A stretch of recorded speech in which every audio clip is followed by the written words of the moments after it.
enhance communication, or perhaps increase efficiency using new technology.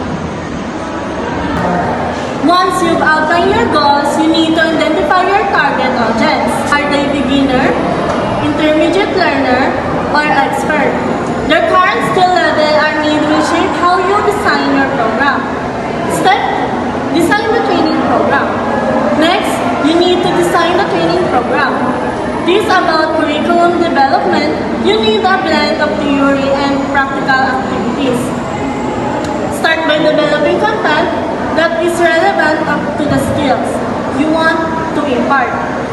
Then create hands-on activities and simulations. For example, you might develop a scenario where a participant must inspect a vehicle with a hidden fault or troubleshoot, a stimulated customer complaint, and also don't forget about assessment method, how you will measure progress. This could be through practical exam, group discussion, or even feedback surveys. Step 3. Select appropriate training methods. Choosing the right training methods is key. As we've discussed, hands-on activities like workshop, lab session, and role-playing can be really effective. But don't forget about simulation. They are essential for offering real-world experience in a safe, controlled environment. Whether you're using a virtual simulation or physical map, set up, make sure these tools are realistic and engaging.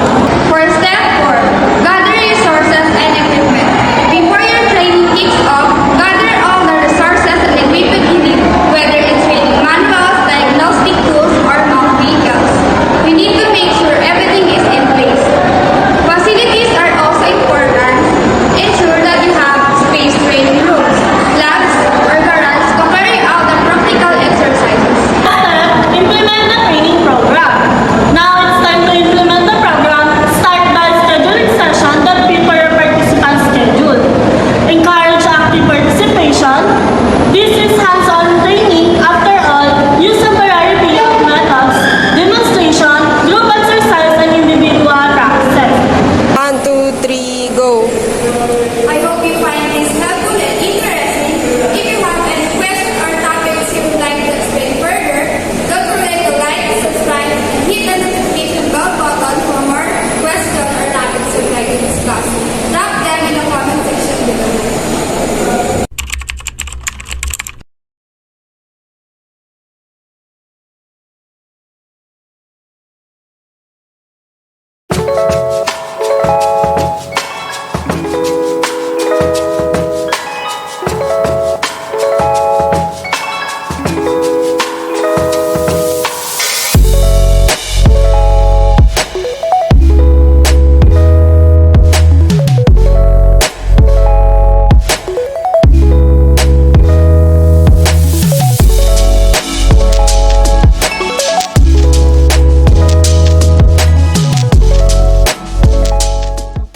Hey everyone! Welcome to the InTouch CX Vehicle Quality Assurance Training Program.